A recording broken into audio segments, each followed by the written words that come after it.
terrible. I am so sorry. Okay, so this is the Sandra Bullock video that I was talking about at the end of the last video. I watched 36 Sandra Bullock movies, and I am going to be ranking them. So if you're not interested, that is the entire point of this whole video, so you can just go watch something that you enjoy.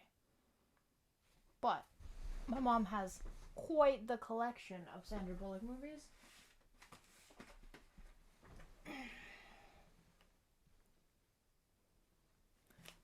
So, I'm gonna list off the movies. I made a whole document, a whole list. It's fantastic. I'm going to list off everything she's ever acted in order that she acted in it, if that makes sense. So, let's see. Let me find it on my super fancy document. Order of release. Yes. So she was in Hangman. Oops. How do I get this smaller? Okay. She was in Hangman in 1987. Bionic Showdown, The $6 Million Man and the Bionic Woman in 89. Starting from scratch in one episode in 89. And that episode was Confidence Game, which is episode 19 of season 1. She was in Who Shot Pat in 89. She was in The Preppy Murder in 89. A Fool and His Money in 89. Lucky Chances 1990 in 3 episodes. 1, 2, and 3 of season 1. I think that's only a 3-episode show. Or mini, like a short movie series. She was in Lucky Chances. Nope, that's the one I just did. She was in Working Girl in 1990 in all 12 episodes. She was in When the Party's Over as Amanda. Ew. Sorry, I listed the wrong information. When the Party's Over, 92. Love Potion number 9, also in 92. The Vanishing in 93. The Thing Called Love in 93.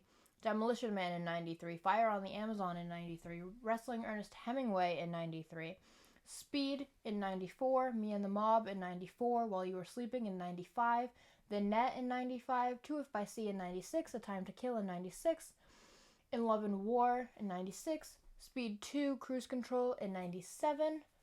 Hope Floats in 98. Making Sandwiches in 98. Practical Magic in 98. Welcome to Hollywood in 98. Prince of Egypt in 98. Forces of Nature in 99. Action in 1 episode in 99. That was season 1, episode 4. It's called Blowhard. Gunshy in 2000. 28 Days in 2000. Lisa Picard is Famous in 2000. Miss Congeniality in 2000. Murder by Numbers in 2002. Divine Secrets of the Yaya Sisterhood in 2002. 2 Weeks Notice in 2002. 2 Weeks Notice Additional Scenes in 2003. George Lopez in 2002 and 2004 in Season 1, Episode 3, Happy Birthdays. Season 2, Episode 6, No Free Launch. And Season 3, Episode 25, Bachelor Party.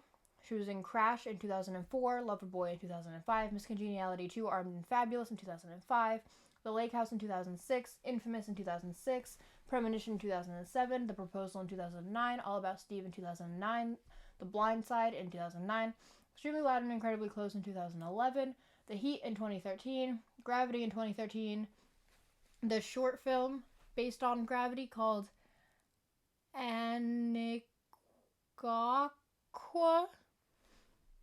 I'm sorry, I don't know how to say it. Also in 2013, she was a voice. Minions in 2015, Our Brand is Crisis in 2015, Ocean's 8 in 2018, Bird Box in 2018, Unforgivable in 2021, The Lost City in 2022, Bullet Train in 2022, and her next movie is going to be called Vigilance, I guess, and it's in pre-production according to IMDb. So, she has acted currently in 59 movies. I watched 36 of those movies. So one day there will be a part 2, because I did just recently find out that I missed one that I could have watched. because I didn't know we owned it. I missed this one, which it looks really good. Oops, didn't know we had it. I just found it when I was pulling the rest of them out. It was in like the back of the bucket. So I will watch this one day, and it looks really good, and I like Samuel L. Jackson and Matthew McConaughey, so I'm sure it's gonna be glorious, but it's not in this video, and I'm so sorry. But one day I will get there. So I am going to rate them. I have screenshots on like a tier list making thing that I could pop up, but I don't know how copyright works still, and I don't want to get in trouble. So I made my own little chart, which I'm gonna have to edit this video to make it pop up places, but it'll be fine. So I'm gonna go off what I have, and I'll pop up the case if I actually have the movie on hand. I'll pop it up. So let's get started. So it won't scroll. Okay.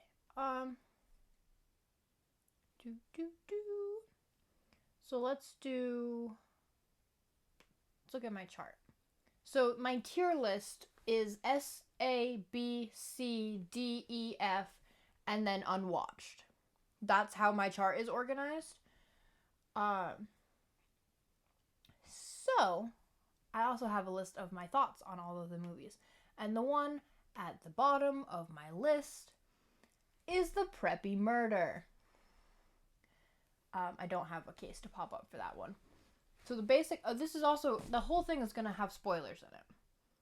So if you're not into spoilers, or you're looking forward to watching any of these movies that I listed off in the beginning, don't watch it, because I am giving my big opinion, and it's going to have spoilers. Hold on. I need water so I don't die. It's like dusty. Okay, moving on. So The Preppy Murder. Basic plot. Rich boy strings along a ton of girls. One gets too attached and starts being annoying, so he kills her. And it's about like the trial. It's based on a true story, so I'm not gonna like judge it too hard based on the plot. But it wasn't super fantastic. I wouldn't watch it. I would, if anything, if you're interested in it, I would look up like the true story and like read about it. I think that might be more productive. Also, do you like this thingy that I hung up so that you have something to look at besides my face? So it's not just a gray wall. I think it's very festive. So Preppy Murder, she is barely even in it. That's part of why it's ranked so low. Besides the part that I just didn't enjoy it at all. I pretty much just listened to it while doing other tasks. But she's in it for less than 3 minutes. It would be gracious to say she was in it for 2. So it wasn't, she was in it. She was definitely in it. But it was just brief passing scenes. So I feel like that's not really a Sandra Bullock movie, you know? And that's why it is at the bottom of my list. So I gave it a 1 out of 10. Which, here's the other thing. My ranking, number-wise, doesn't match up to my ranking letter-wise. So I don't know if I'm going to say my scores out of 10. I think I will. I think that's a good idea. I should say it out of 10, and then I should say what tier it's in. So this one, I gave it a 1 out of 10, and it's in F tier. It's at the bottom. I'm going backwards to top, so worst to best. The next one is called Me and the Mob. Oops. She's on the cover. She's in 3 scenes, actually. These 3 scenes on the side. She's in all of those pictures on the side. So you're under, and she's the first name on the top. So you're under the impression that she's going to be in it. No, it's the equivalent of clickbait, as it's like 90s Sandra Bullock clickbait. Like, she's in the marketing. She is barely in the movie. So it's called Me and the Mob, but when you look it up, it comes up as Who Do I Have to Kill? So it has different names, but it's called Me and the Mob. That is what it's called. So the basic plot is a struggling writer has no income, so he joins his uncle in the local mob. That's it. That's really what the plot is. It's kind of all over the place, and it's not really coherent. Like, it doesn't make a lot of sense, so it's not all that enjoyable, if that makes sense. She's in it for less than 3 minutes, and it's just, it's not a great 3 minutes. There's a very awkward and aggressive sex scene in the very beginning that I had to watch with my parents. So very awkward. Very uncomfortable. Very uncomfortable. And then there's also a short interaction in the bar where he gives her money to buy herself a drink. And that's her whole part in the movie. Whole part. It's 90s clickbait. Sandra Bullock. Because she had been in a couple things, and she's pretty. So if they put her on the cover, you get people in. I get it. But she's not really in the movie. Like, she is, but she's not a main character, so it's not really a Sandra Bullock movie, you know? I also gave that one a 1 out of 10. That was the first one we watched for this video. And we were like, ugh, what are we in for? But this one is only ranked above the last one because she's in it longer, which is sad. The next one is A Fool and His Money. Basic plot. Homeboy talks to God in a dream and then up and makes his own religion for profit. So pretty much he becomes a televangelist, but like behind the scenes, he hires a janitor to be the televangelist. I'm not into religion.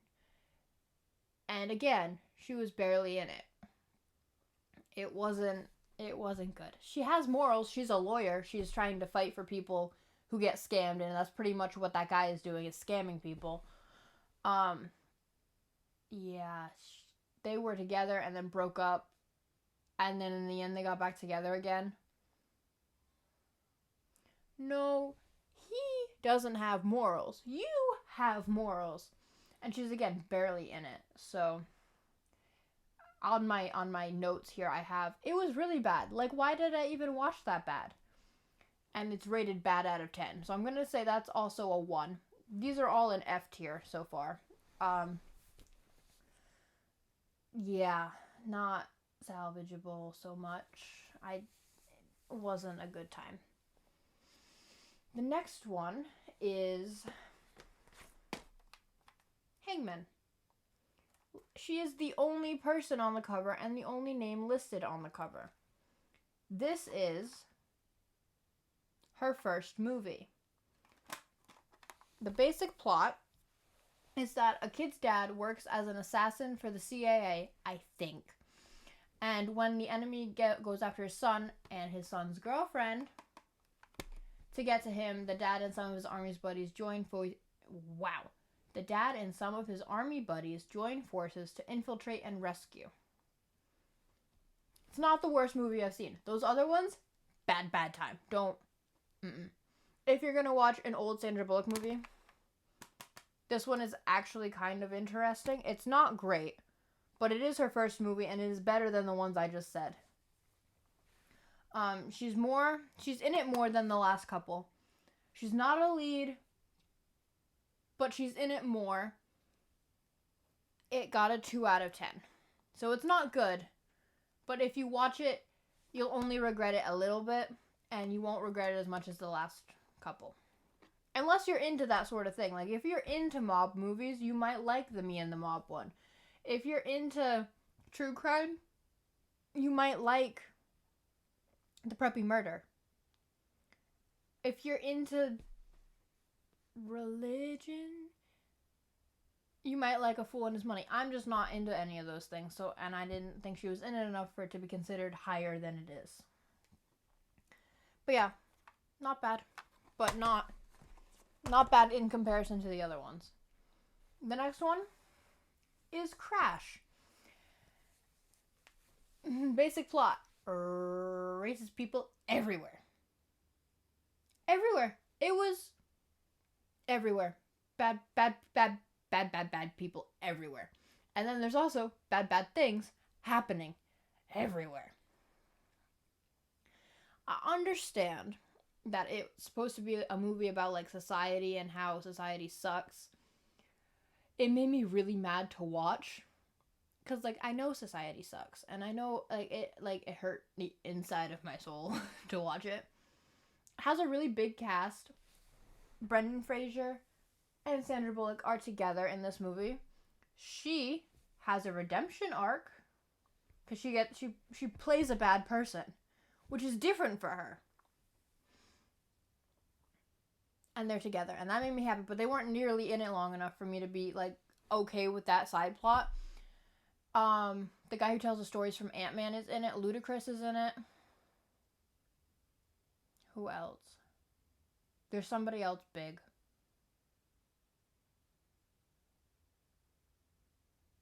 I don't remember who it is, but it's like an ensemble cast movie about how society sucks, and I get it, but I don't like movies that are like in the real world, because the real world sucks a lot. And when I'm trying to watch a movie to get out of the real world, I don't want to if you want to be mad, that's a good movie to watch. If you want to get mad, watch that movie. And she was a side character again, like it was a small part, but she was with Brendan Fraser, and that made me feel better. But the fact that they were bad people did not make me feel better. I would love to see a movie with them. I wish they would have worked together on a different project in like the 90s when they were both like really big, you know? I feel like that would have been super cool. I gave that one a 2 out of 10. It made me so mad. So very mad. The things that happened. A little girl almost got shot. Sandra Bullock fell down a set of stairs. People died. Reese Witherspoon's ex-husband. That's the other guy who's in it. And the guy from The Outsiders, like the big brother. Not Patrick Swayze, because he has since passed. But the other guy, he has black hair. He's also in Wild Things. And what did we watch yesterday? Not Journey into the Earth. He's not in that one. He's in a lot of movies. He's in The Outsiders. He's in Crash. That guy, where those two overconnect. He's that guy is in it. Really big cast. Also, Reese Witherspoon's ex-husband is from I Know What You Did Last Summer. That guy, the blonde guy, that's him. The next one on the list is Forces of Nature. This one is Sandra Bullock and Ben Affleck, who is the Zack Snyder Batman. He's in other things too, but like that's where people will know him from, I think. So basic plot for this one is everybody the soon-to-be groom meets talks about how terrible their marriages are and how the couple was very happy before getting married. So dude's gonna get married. He is on a trip to go to where his wedding is going to be located. And everybody he talks to, his parents, people on a train, everybody he talks to is like, yeah, no, we're miserable. This sucks. We're miserable. Don't do it. We're so happy for you, but we're so unhappy. And then he starts questioning it. This was a second chance rewatch. My first rewatch, I didn't like it. Okay? I didn't like it. But for the purpose of this video, I watched it again. I shouldn't have bothered. Ooh, the sun. I didn't think the sun was supposed to come out today. I hate movies about cheating. Hate them so much. I hate real cheating too, obviously, but like watching a movie about people cheating and then trying to make it like be okay Oh, no! I also hated the movies It's a Guy Thing, which has Julia Stiles, which is why I watched it. And it has the dad from Alvin and the Chipmunks. And I watched it. It's about cheating. And so I hate it. And Something Borrowed has Jennifer Goodwin in it, and she's Snow White in Once Upon a Time. And she's the aunt in Ramona and Beezus, and I love her. And you know what? It's about cheating. So it's not an enjoyable movie. The guy she was supposed to end up with that was like so perfect for her in that other movie, like the Something Borrowed movie, should have ended up with him. Didn't wanted the one that was getting married. So in this movie, in the Forces of Nature Sandra Bullock movie, she's the other woman. She's saying, I don't think they actually ever, they might sleep together. Oh, I think they did. I can't remember because I hated it that much. But she's like, they're getting married. Like, she says it, but then she's like flirting, and she kissed him on the mouth after she knew he was getting married. Ew. And then I get that there are some people unhappy in their marriages. I get it. But how is everybody so unhappy in their marriage? Like, you're supposed to marry your best friend. Right? You know? Like, you're supposed to be like best friends. So how could you hate each other? That just doesn't make sense to me. Like, I get that sometimes you can fall out of love, but that also doesn't really make so much sense because, like, you work at loving somebody, you know? But yeah, no, the Ben Affleck and the girl he was supposed to marry were like so in love, and he just goes on this whole trip with like this other girl pretending like they're together because of circumstance, and and then the girl he was supposed to marry thought about trying to cheat because he had been so distant and hadn't been contacting her, but she didn't go through with it because morals. But then again, you still thought about it.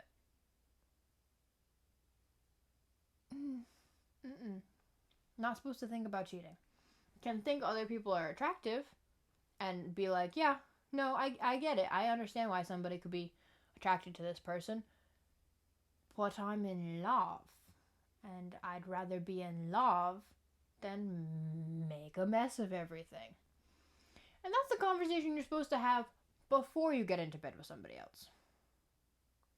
She was already in bed with somebody else. They still get married. They not being Sandra Bullock. And Sandra Bullock goes to go be with her son. So I guess it's a happy ending. I guess. But like they both thought about cheating. I get or did or tried to. And that feels like a trust was broken on both parties, and they just didn't talk about it. They used to talk about everything, and then they started getting distant, and then didn't talk about anything. Bad time. But Sandra Bullock got to be with her son. So that was really nice. But I still gave the movie a 2 out of 10 because I hate cheating movies. But it was better than those really terrible ones that I ranked a 1. We have now made it to E tier, right? Because A, B, C, D, E, F. Yeah, so we're in E tier now. And I'm pretty sure this one is called The Net. Again, she's the only name, only face. And then there's this scary, faceless dude. This movie is the reason that Sandra Bullock does not have social media. I wonder if she watches YouTube videos. If she is, you do such a great job. I'm very proud of you. But yeah, no, I didn't really like this movie either. So this one, basic plot is lady gets a virus, like the computer kind. And the people in control of that virus take over her entire online life, which puts her into real life danger. They delete her from existence and give her a criminal record, which puts her on the run. And she's really isolated. She doesn't go into the office to work. Nobody's ever seen her. She doesn't leave her house, you know? That kind of thing. Like, she talks in online chat rooms. Things like that. She doesn't go out. She orders pizza in. That's her lifestyle. This was a second chance watch again. I would have rather not. She does. I have some thoughts, okay? So, I don't know if I'm allowed to swear on YouTube. I don't know. I'm trying really hard not to. I usually do a lot, and these notes, a lot, because I'm very unhappy. So, for somebody who is supposed to be so smart, she works for a big computer company, and is like, breaks down viruses, figures out what the problem is, fixes it, sends it back, that kind of thing. She is so smart. And she is so stupid. So stupid. So stupid. The choices that she makes, most of this plot could have been totally avoided if she used her brain. Which we know she can, because she has such a big important job with computers, and she would know how the computer thing works, and all of these events that happen throughout the movie could have been avoided. She should be smarter than she is.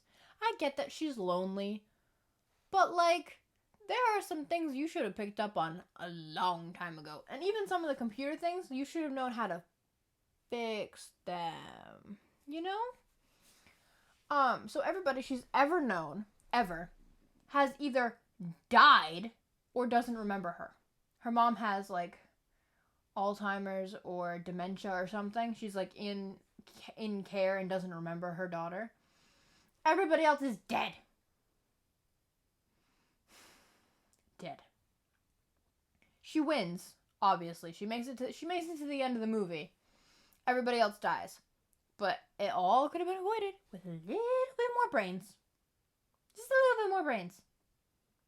Which we know she has the brains. So the fact that she's so smart and doesn't make any smart decisions drives me crazy. Because, she's smart. She would know better. But no, we wouldn't have a movie otherwise. It was an interesting concept. Like them taking over your entire online life based on a couple of things and a virus that you put in your... Interesting concept. I understand. But I didn't think it was worth the watch. My brother gave it a 2. A 3 if the bad guy got pushed off of something taller and sharper instead of the flats of a forklift. He said, off the Empire State Building and onto a statue with the sword from Night at the Museum. I gave it a 4 out of 10. He gave it a 2 or a 3 and wanted the bad guy to drop from a taller height and get impaled. Which I agree. But not worth it. I don't think. Not worth it. Anyway, that's the first one in E. My phone charger just fell behind the bed. The next movie in E is 28 Days. Basic plot. Woman goes into rehab for drinking and adapts to her new way of life. It's like a rehab center with a whole bunch of people recovering from all types of different addictions, which is an interesting concept. And again, she's kind of like a bad person in the beginning, but she has that redemption arc again. Same thing with that other one that I didn't really like, but she has the arc. This was a second chance watch. Again, I love Sandra Bullock.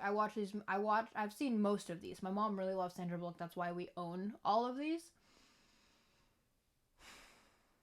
It was just okay.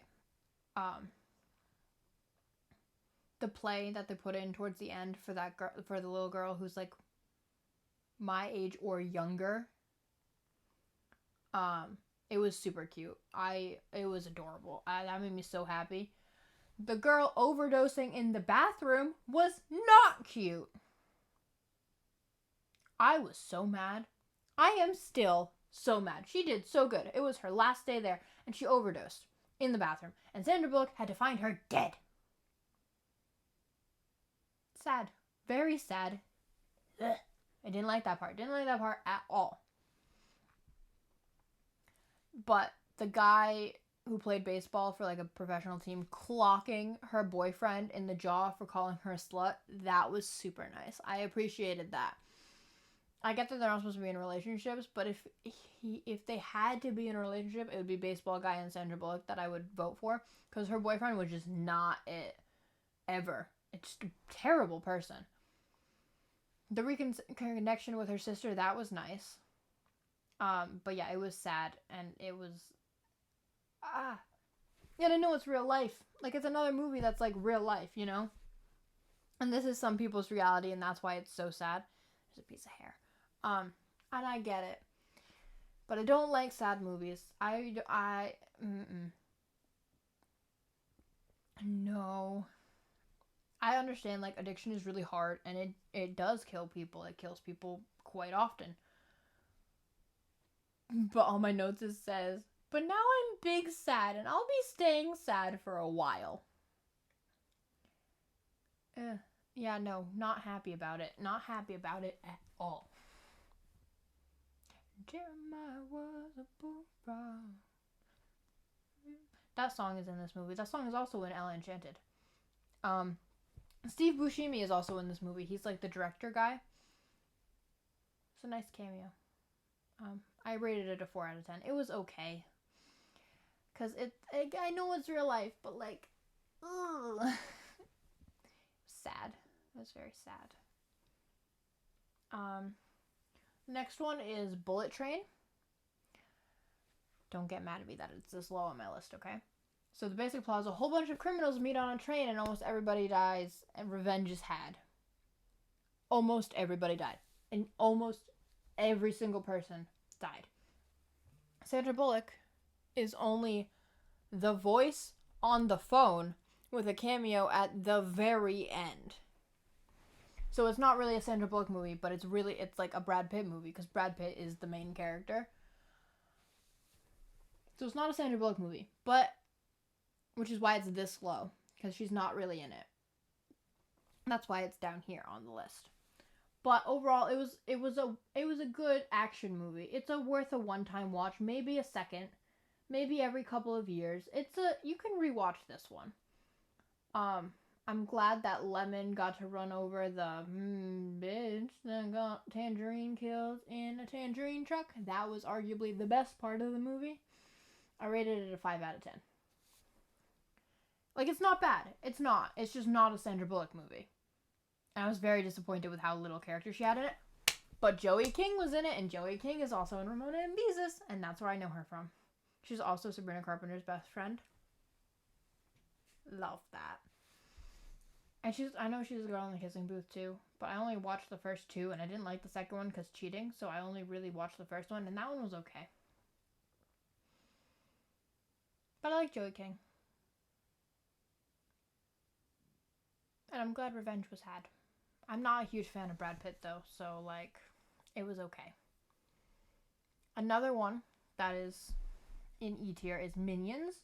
Basic plot, the Minions are in search of a new supervillain to serve. So Sandra Bullock plays the supervillain, and that's super cool.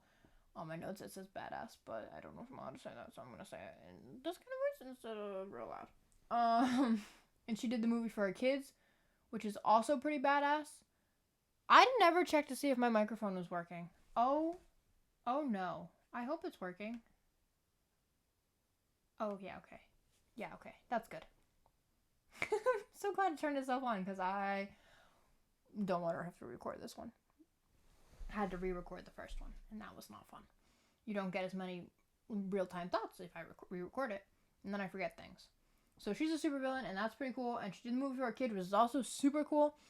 I don't really reach for animated movies when I'm going for Sandra Bullock movies, but it's cute for kids or for adults who want to de-stress. I gave it a 5 out of 10. It's a good movie, just not a really Sandra Bullock movie, you know? Like, it's Minions. It's a Despicable Me movie is what it is. It's not like Sandra Bullock is the main character and she is the end all be like, it's not her, yeah, I don't know. That's why it's down this low. I'm sure it could, like, for children, I'm sure it's great. For the purpose of this, E. Hold on, let me find. Next one in E is Who Shot Pat? Basic plot: different groups of kids in different parts of town fight each other just because. And then there's a talent show and a desk being tossed out of a high window. Pat, you want to know who shot Pat? Because I'm going to tell you who shot Pat. He shot himself with a DIY gun. It bounced back and hit him. Once again, Sandra Bullock is clickbait. It's like a crossbreed between the Sandlot and Dead Poet Society, but like a worse version. So like it's a whole ragtag team of kids in a school, and they're just fighting each other. And there's also a gang that fights the kids, made of adults. Like the adults fight the children. Best part was the desk being thrown out the window. She's just one of the girls that the boys are like, ooh, they're pretty, I want to touch her. She's in it more than the other ones. But it's just kind of, Now that I'm looking at this, I don't know if I think my things are in the right order. I think I fixed that before I started. But it's just kind of, It got a 2 out of 10. So it really shouldn't be up as high as it is. I think it should probably be the first one underneath the net, like in between Forces of Nature and the net. So it would be Forces of Nature, Who Shot Pat, and then the net. Let me just check to make sure that's not how it is on my other chart. No. Okay. Like it's just not worth it, I don't think. You know? It's just not, I wouldn't. It's Sandra Bullock clickbait. The next one, which is still E tier, is, I thought we had this one. Maybe we don't have this one. Or maybe we do and it just wasn't in the bucket that I pulled out. It's called The Vanishing. She's not on the cover. The basic plot is a man's girlfriend is kidnapped, and he spends several years trying to learn what happened to her at the expense of his sanity and his new relationship, even going on a little trip with her kidnapper. Sandra Bullock's disappearance is the catalyst and driving force of the plot, but she's not in it for more than 10 minutes. But she's a really good person while she's in it. I understand why they were in love. I get it. I'm pretty sure the guy she's in love with is one of the vampires in The Lost Boys. I think. Don't quote me on that, but I'm pretty sure he's in that movie. Or maybe he's like the little brother. I think he's in that movie. She's not in it for more than 10 minutes. My mama thinks that the kidnapper didn't kill her until the boyfriend had stopped looking for her, and that's why the grave in the woods looked so fresh, which I think makes the most sense. Like, keep her alive, play with her, torture her, get rid of her as soon as he stops looking. You know? And that's why the grave looks fresh, because it just looked like the dirt was not matted down. They didn't even look like they attempted to mat it down. It looked fresh, and that's why they tripped over the coffins in the woods. Everybody in the movie is pretty stupid for getting into cars with strangers, but in her defense, Sandra Bullock's character did question it and try to avoid it, and was still lured into a false sense of security by a family picture and his nice demeanor. That is how people get serial killered, clearly. She still got into that car. And then he chloroformed her and kidnapped her. I guess it's supposed to be based on a book, so I don't know how that compares because I didn't read the book. She wasn't in it that long, that's why it's down this low, but it was an interesting movie. It's worth a watch once for sure.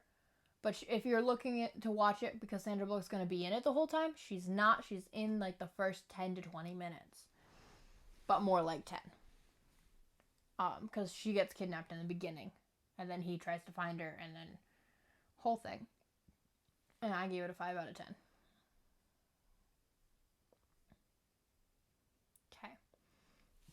This one I know we have.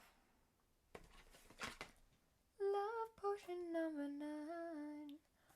She is one of 2 main characters in this one. She is. So, basic plot is 2 scientists test the ramifications of a hoodoo potion and end up together in the end. They are such nerds, and it is so great. I love seeing her in different roles, and I also love that she's never really with the attractive guy. Like, none of them look like Ken dolls, and I love it. I love that they look like real people.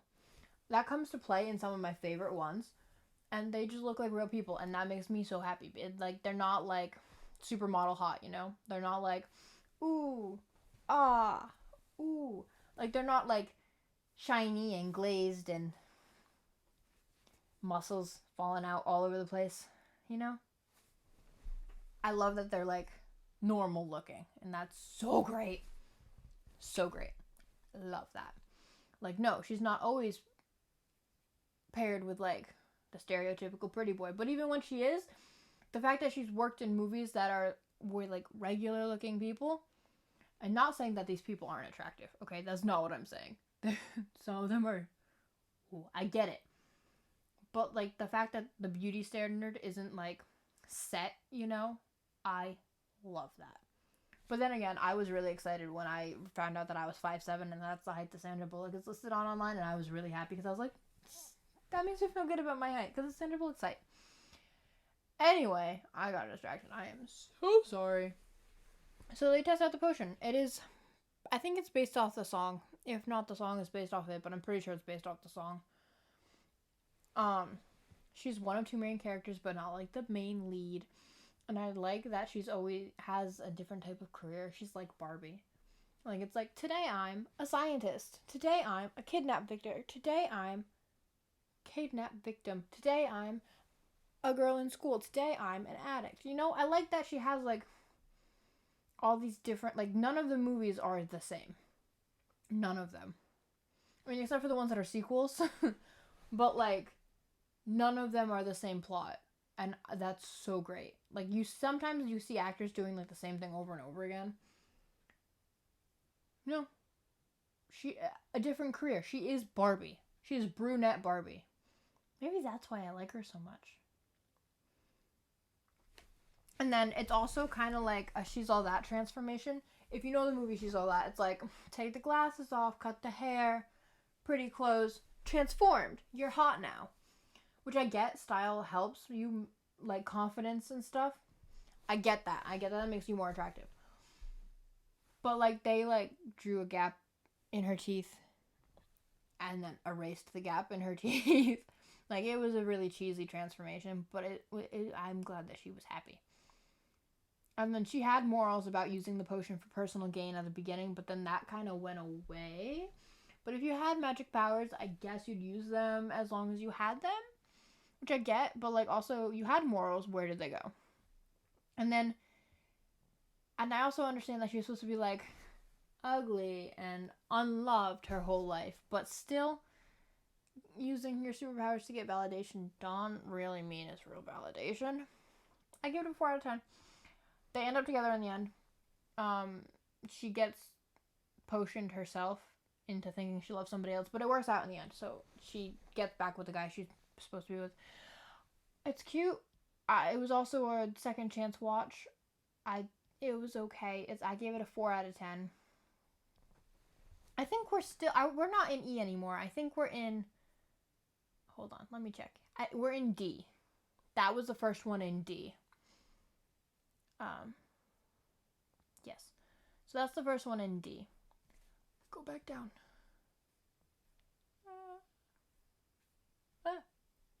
Okay, the next one, in Love and War. This is the guy. This guy is Robin in the Batman. It's either, I think it's called Batman for. No, it's Batman and Robin. It's the one that has him in it. It's the George Clooney Batman, Chris O'Donnell Robin, Alicia Silverstone, Batgirl, Arnold Schwarzenegger, Mr. Freeze, and Poison Ivy is in that one too. That's my favorite one. I know that nobody likes the George Clooney Batman, but I really like that movie, like specifically that movie. I really enjoy it. Sorry, my boyfriend's on break. So the basic plot of this one is that a World War I nurse falls in love with a young ward, and somehow they make a mess of absolutely everything. The audacity. The absolute audacity. So he said gross things about her, like saying like, "Yeah, we slept together. It was that wasn't what you were saying when I was in your bed last night." Like gross stuff like that, like kind of jerk frat boy type sentences. You know the ones. Some are, you know the ones. And then she ghosted him when they were long distance. She wasn't. It was forbidden. It was a forbidden love. Okay, and like she did everything in her power to make sure he kept his leg in the war, and it was all cute and sweet and great and all. And then he said gross things, and then she ghosted him. She got engaged to somebody else while they were engaged. And then Jimmy, oh yeah, poor Jimmy. He did the yeah, he cut his and bled after the big explosion ruined his quality of life, and he was like head to toe bandages. He just kind of and Sandra Bullock and the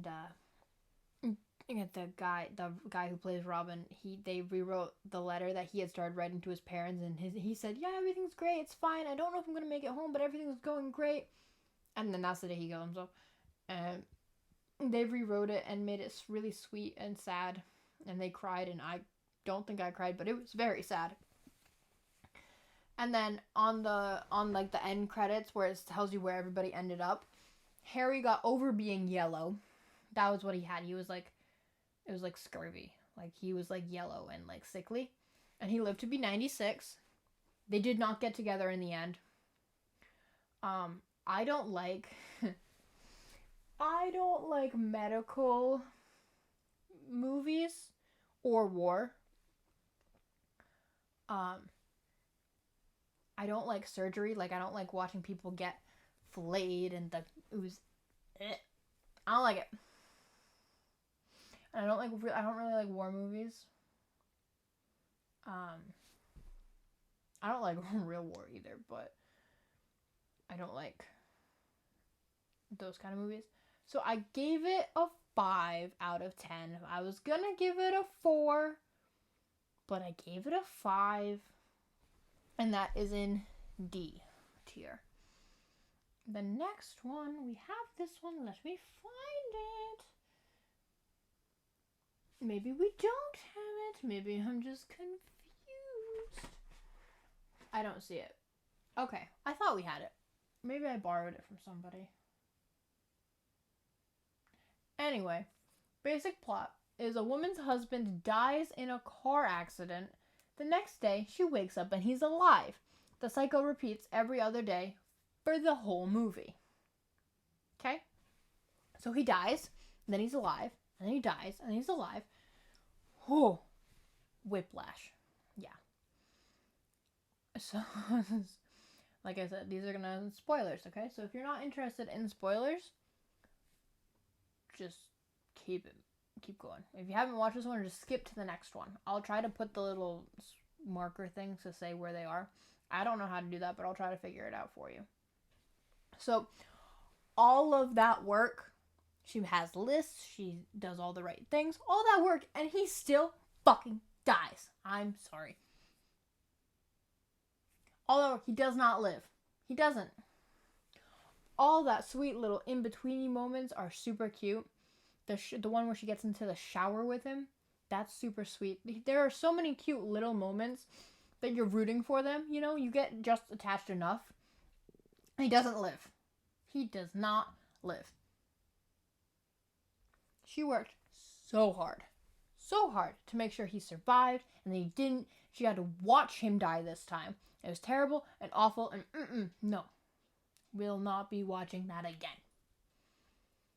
She should have told him to just keep driving instead of stopping where you know he was gonna die.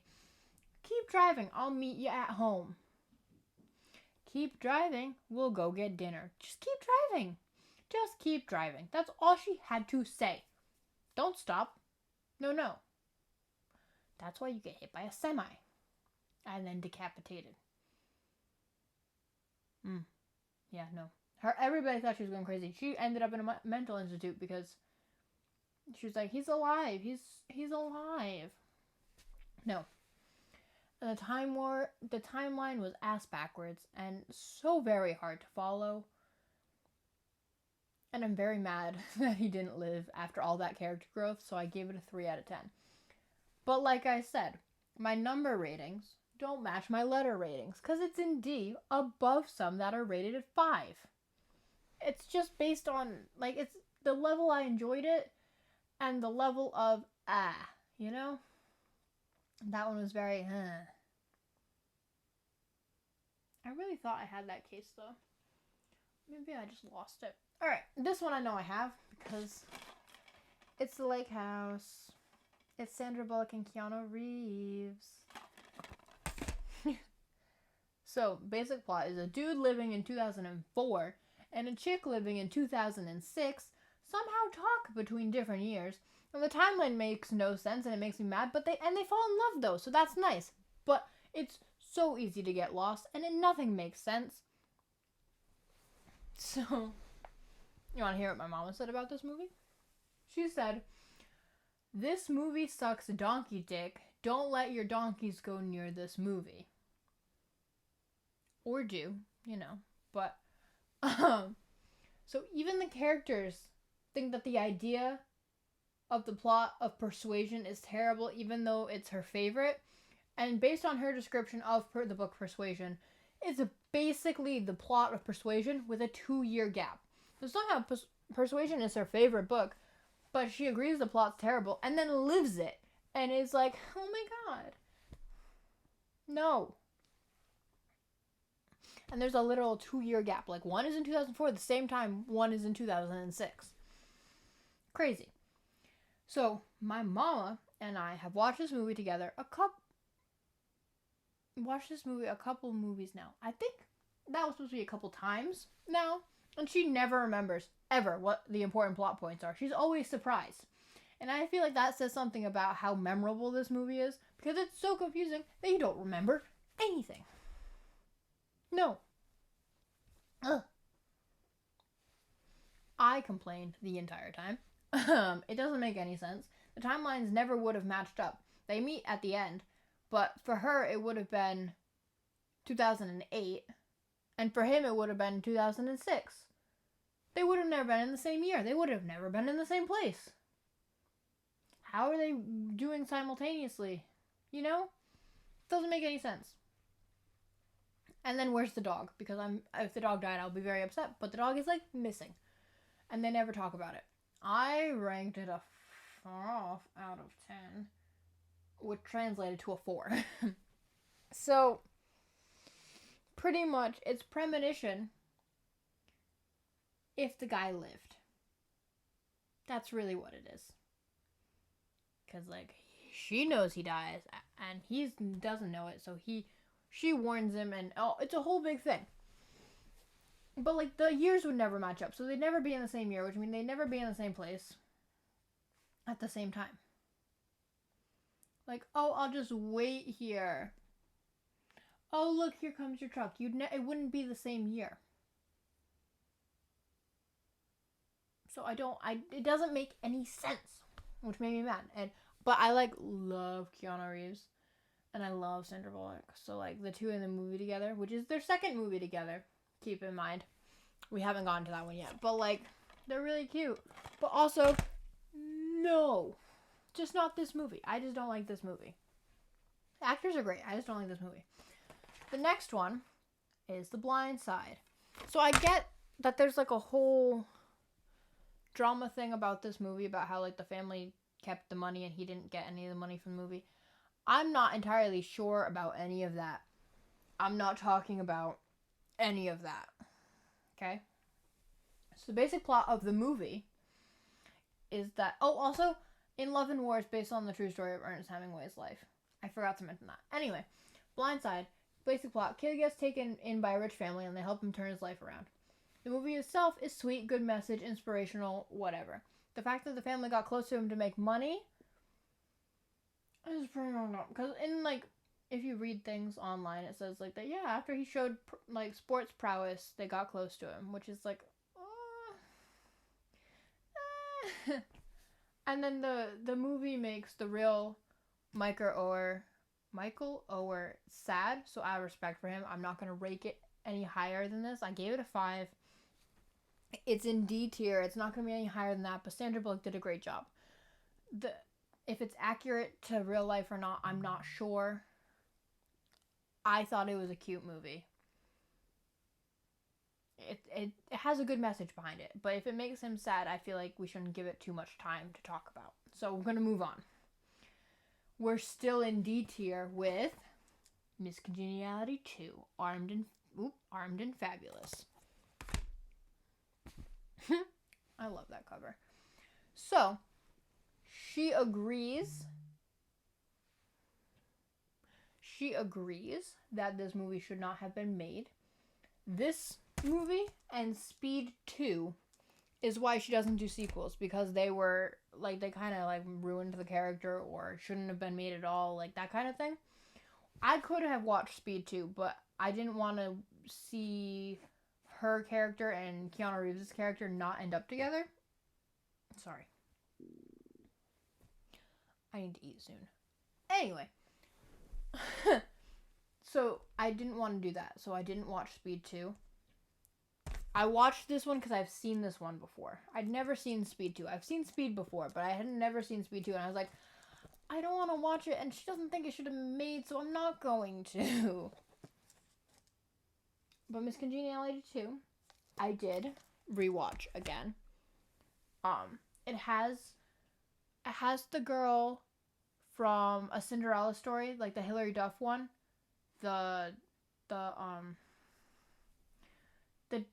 Like, she's like the diner manager and like best friend, kind of like parental best friend, like kind of like a cool aunt. She's kind of like the cool aunt friend. She's in this movie and she kicks ass and I like it.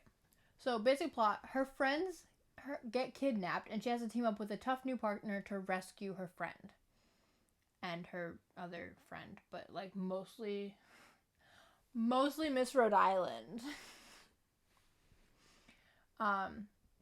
We love the lady from Cinderella Story. I don't like that Sandra Bullock and Benjamin Bratt's character broke up over the phone. I was really rooting on them on being together. So, yeah. Not happy about that. But her going to the little girl's school is really sweet to talk about, like, her project. That was really cute. But I feel like this movie really changed her character from the first movie. I didn't really like that, even if it was just, like, her going through a breakup and, like, those, like, post-breakup blues. I didn't like that they kind of undid her character, because she was so tough in the first one. She was really tough, and, like, coming into touch with, like, her femininity and, like, that kind of stuff, like, towards the end. But this one, she's kind of using that for, not evil, but not for really good. Like, I feel like the way that they made her act in this one. Stop sending me messages. 25 people liked my random comment on YouTube. Or, no, on a video on Instagram. But it says, there was this video I watched, and the voiceover, like the AI voiceover, says treasure. Like Fred Jones from Scooby-Doo says treasure. And it said it like that, and I thought it was the funniest thing, and I just thought people should know. And so apparently 25 people agree with me, and that's really nice. Anyway, I feel like this one is definitely a downgrade from the original, which is why it's so low on the list. We are in D tier still. I gave it a 5 out of 10. It was okay. It was like girl power and stuff, but like, not my favorite. We've made it to C tier, and I have the disc for this one. Now this one, I think, might be the one I talk about for the longest. And it probably shouldn't be ranked as high as it is, which is so unfortunate because, like, you know, I have things to say. So, the basic plot is 4 roommates in their 20s clash as their lives and relationships shift with new experiences. But the plot was everywhere, all over the place. It was sort of like a grittier version of Friends, but I've never seen Friends, so I don't really know. But I think it's what a grittier version of Friends, because, like, they're roommates, right, in Friends? They're roommates and they live, like, across the hall, so they all kind of live together, kind of.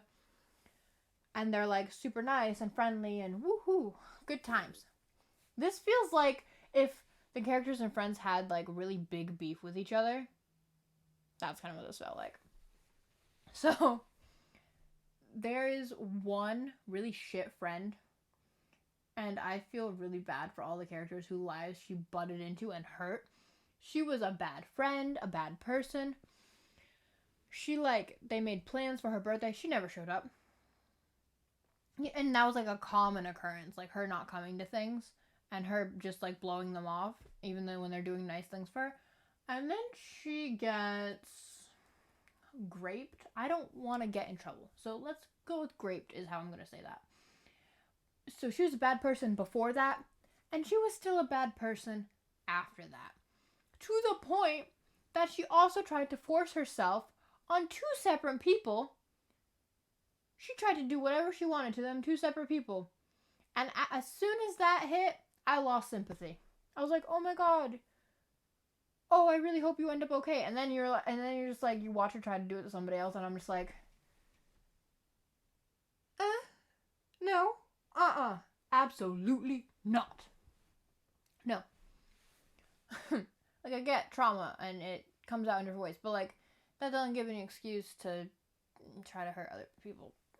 No. No.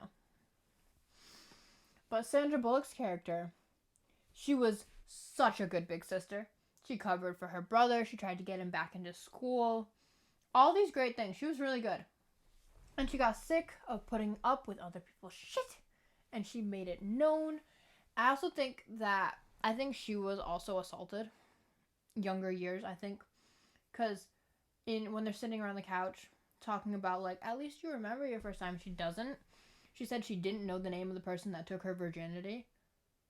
I'm thinking it was not a, like, super consensual thing. Because if she didn't know their name, there's probably a chance that she was either really hammered or really taken advantage of, which seemed to be almost synonymous. Like, I feel like, and then the other girl was like, you don't know how it feels. Have you ever been, bad time? I don't want to get in trouble, but, like, saying graped sounds weird, but, like, you wouldn't know, you've never been graped. And then, she gets quiet, you know? Like, I feel like there's some lore behind that character that isn't given to us straight up, but if you pay close enough attention, you're just like, oh, so you can be a really good person and traumatized and don't have to act like that other person. That character made me so mad. Sandra Bullock's character is great, though. And it kind of, like, the girl asks really hard, like, really, like, ugh, if she's ever been, and I think it's just a thought, but I think that's how I see that part of the movie. And then Sandra Bullock's character found herself an artist boyfriend who lets her, like, relax a little bit, and, like, he worships her. Tries to make her life as easy as he possibly can. And arguably Sandra Bullock's character, best part of the movie. And she likes circus peanuts, and I also like circus peanuts, and that was super cool because I've never seen circus peanuts in any movie ever. That made me really excited. They're a lot less orange in 90. I think that one was from 94. They were a lot less orange. Oh, this is 1991. Anyway, they were a lot less orange than they are now. They were, like, light orange, and now they're, like, dark orange. But they still taste good. And the reason that this movie is ranked so high on this list is because of Sandra Bullock's outfits in this movie. I could talk about them for ages. They're all so magnificent. I would watch this movie again just to see those outfits again. And I have scoured the internet and I cannot find any of them, which drives me crazy. She has like this corset that she wears with like a pair of jeans. It's like a corset top and it's like a painting and it kind of like goes like this and it has like a triangle. And it kind of, I looked it up. And the closest thing I can find is a vintage Vivienne Westwood painted corset. But I feel like the budget for this movie wouldn't have been big enough to get a Vivienne Westwood corset.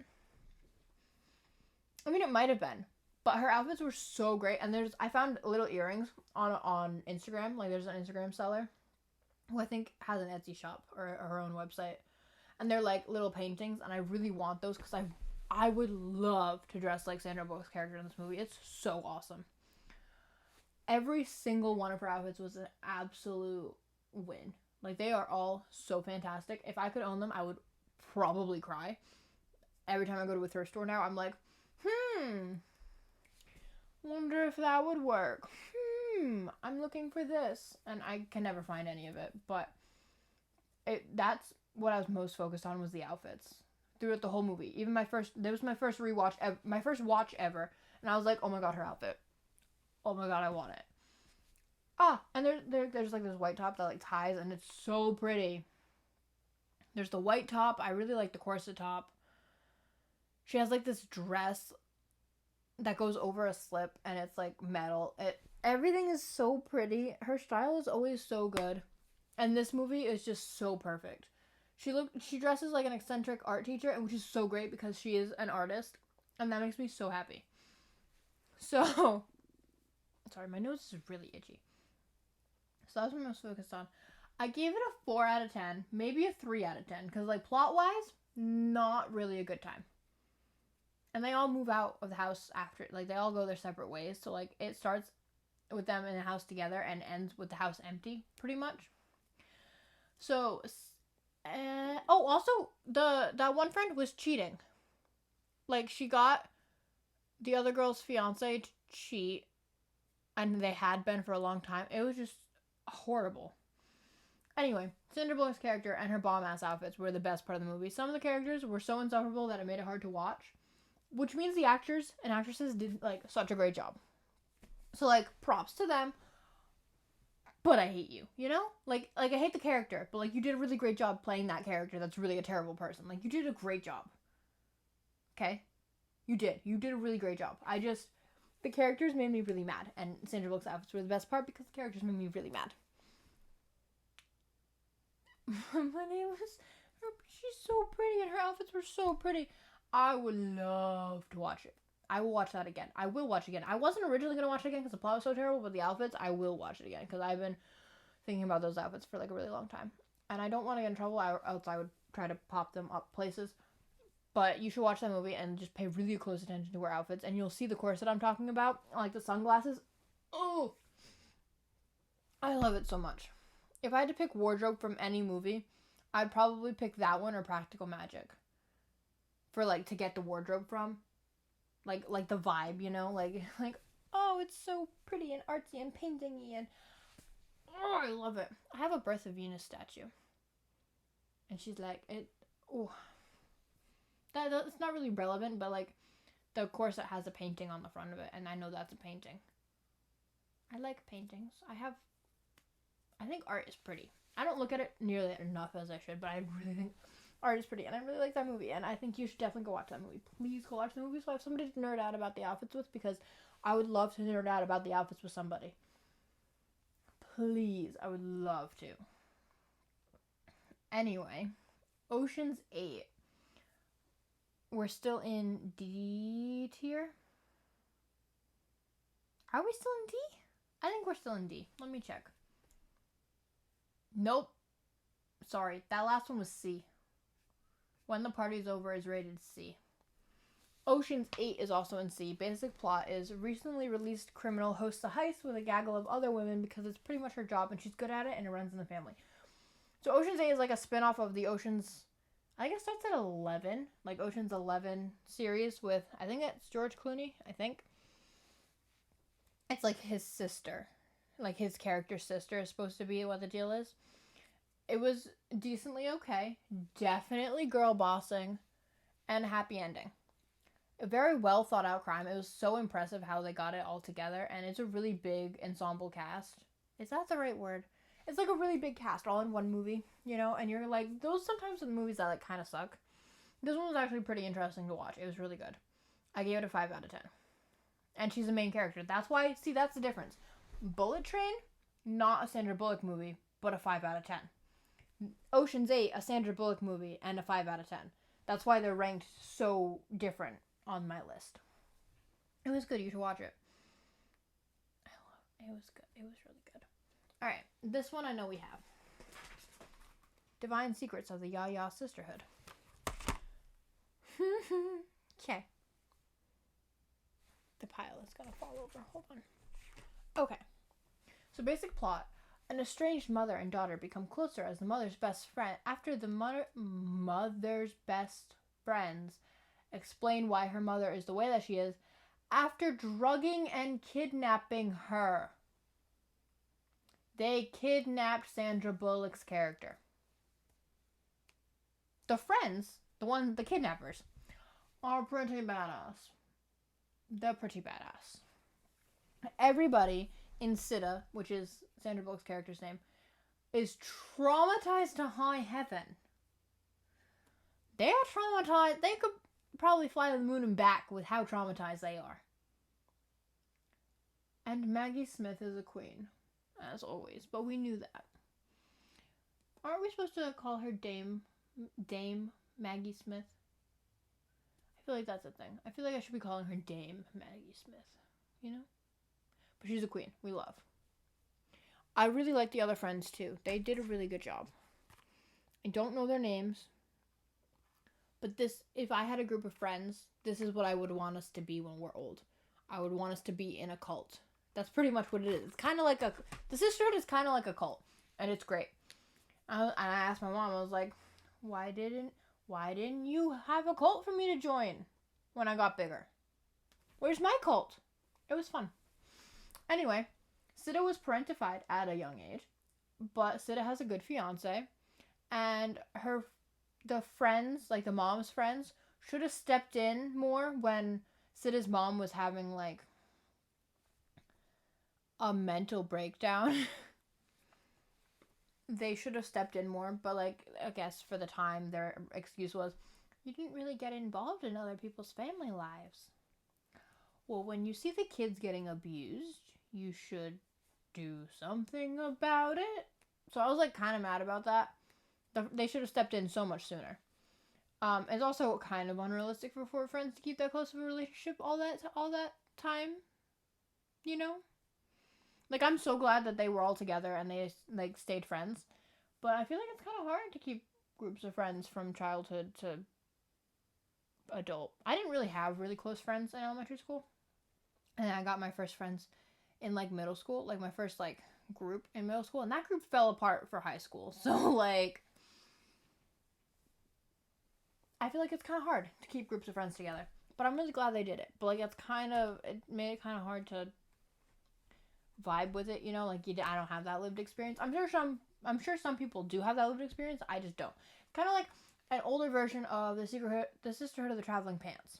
It's kind of what this is. It's kind of like how they would be in their like 70s, 80s. Like that's kind of 60s to 70s to 80s. That's kind of what they are. I gave it a 5, maybe a 6 out of 10. And we're still in C tier. The next one in C tier is Hope Floats. See, this is what I mean. Like, that is not your stereotypical attractive man, but he is an attractive man. I think people are attractive. I think a lot of people are attractive. Very committed in my relationship, but I think people are very attractive.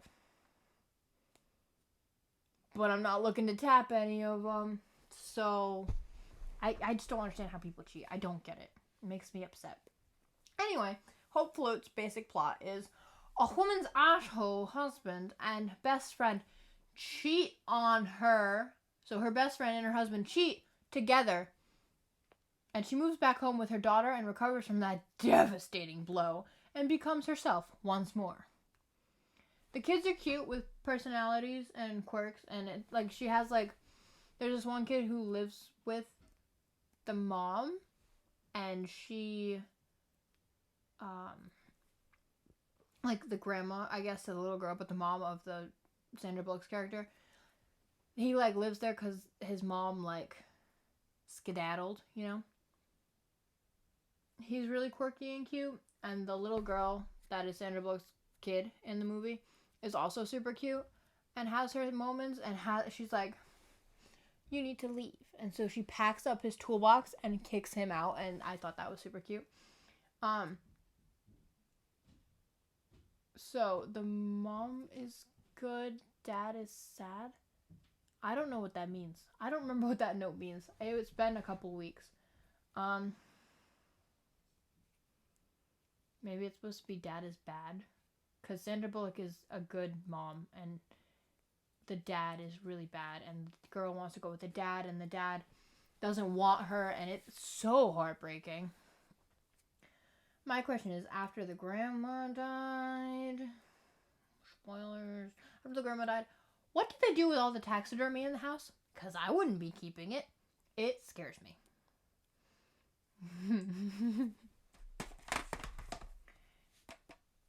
He has nice arms. That's all my notes. He has nice arms. My boyfriend has nice arms, and his arms remind me of my boyfriend's arms, and then I was like, oh yeah. Sandra Bullock is lovely as always. The husband is a cheating, lying scumbag who broke his family apart, and we hate him. But it's a cute movie. Sorry, the pile got messed up. It's definitely a cute movie. It was my first time watching it. It was cute. It's not my favorite, but it's really cute. Look at that. That's so cute. Yeah, I don't know. You should watch it. I gave it a 6 out of 10. It probably should be a 6 or 7. Alright, the next one is The Heat. So the basic plot of that one is a female FBI agent is not very likable, so she gets sent away to learn people skills in order to get a promotion. While away, she meets a hard-headed cop, and they work together to bring down a drug ring. I like the part where they dance together in the bar, and they're just like, doo, doo, doo, doo. That made me really happy. And I don't have many thoughts on this movie, because it's kind of I don't want to say a boy movie, but you know how boy movies are mostly just, boys, movies that are, targeted at guys, you know? The really actiony, type movies. It's kind of the equivalent of that, but for chicks, and that made me really happy. Not just for chicks, you know? Anybody can watch anything, and that's totally okay, and I recommend you watch these movies, all of them, any of them. Maybe not the last, the couple at the bottom, but, the other ones. It's kind of just, an action movie centered around, girls. And that made me happy. Kind of like Ocean's 8, but I like this one better, I think. Because since there's not so many characters, the relationship between the two characters, you can see them interact more because there's only 2 characters instead of 8 or however many, you know? And they're friends, and that's nice. I think their personalities mesh really well together, and it was funny. There's a lot of funny moments, and you should watch it, but the bar part is the best part. I gave it a 7 out of 10. Alright, we have made it to B tier. This one I don't have the disc to because it's on Netflix. So, The Unforgivable. The basic plot is a woman spends 20 years in jail for the murder of a cop that she did not commit. It was very well done. There's a happy ending, but it's not a power-packed ending. It's kind of an emotional ending. So it kind of doesn't feel like it gets tied up, but you kind of get that closure, but it's kind of not fully closure, if that makes sense. Sandra Bullock is the lead and a super good person. She did a really great job at bringing the character to life, and it was really sweet. She covered for her little sister. Her little sister shot somebody in the head. And she was like, I did it. I said I did it. And that's I knew I had that spoiled for me. I saw it on Instagram and I was like, I want to watch that, but now I know what happens. And so I thought that I was like, well, I'm doing this video anyway. We're going to have to watch it. The sister is really sweet too. Like, not Sandra Bullock's sister. The girl that Sandra Bullock's sister, the girl whose family adopts Sandra Bullock's sister when she goes into the system, and they become like how does that work? Step siblings? When you adopt somebody, it's a step sibling? Is that how that works? I don't know the correct terms, but they're sisters, okay? We're gonna call them sisters. Sandra Bullock has a sister, and that girl has a sister who's not related to Sandra Bullock. So, she's really sweet. She, like, tries to get her sister closure and help her out and try to find her sister and get her nightmares to stop, all that stuff. It's really sweet. And the poor cop guy who died was really just trying to help them, and it was so sad. Like, the little girl shouldn't have shot him, and it would have been better if the little girl hadn't shot him, but, like, then we wouldn't have a movie. And the guy was really nice, though. You know, he was really nice, and she shot him. As self-defense. She didn't know any better. She was, like, little. But he was trying to be really nice, and she just... So, I rated it a 7 out of 10. I liked it. It's worth a watch. Definitely worth a watch. This one we have. Extremely loud and incredibly close. Okay? She's the mom, Tom Hanks. Oops. And the movie focuses on their kid. So the basic plot: a father dies in 9/11 and his son dedicates his life to finishing their adventure that they had started before he died. Now, see, I didn't know this was a 9/11 movie before I started it. I didn't know that. I walked into it not knowing it was a 9/11 movie, and then I was like, oh my god. And then I saw, like, the bad things happening. I was like, oh my god, they're in New York. Oh my god, it's 2001. Oh my god. And chills. Bad. I didn't know. I did not enjoy myself, and I cried big tears, and I'll put the picture there, because I took a picture because it was terrible. Like, I was a wreck, more than normal. I cried big hairy man tears. Shout out if you get that reference. But it was really, really well done. She was a supporting cast member, and she was in the movie for less than 10 minutes. But even if she was barely in it, but she was such a good mom, and, like, such a good wife. And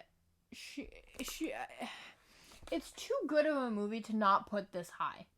Some of the other ones that she was barely in, they were not good movies. This is a good movie, really good. It was so sad. I cried so hard. It was so sweet. It was really sad. It was really, really sad. I think everybody should watch it at least once, but it was really sad. His dad became part of the missing 6th borough of New York. Like, that was their adventure, was trying to find, like, the missing 6th borough. And then he became a missing.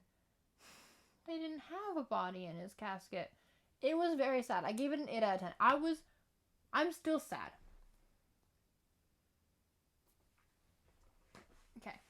So, that was a beautiful movie. It's ranked that low because she wasn't in it all that much, and this is a Sandra Bullock movie tier list, but it cannot be ranked any lower than that. Like, I gave it an 8.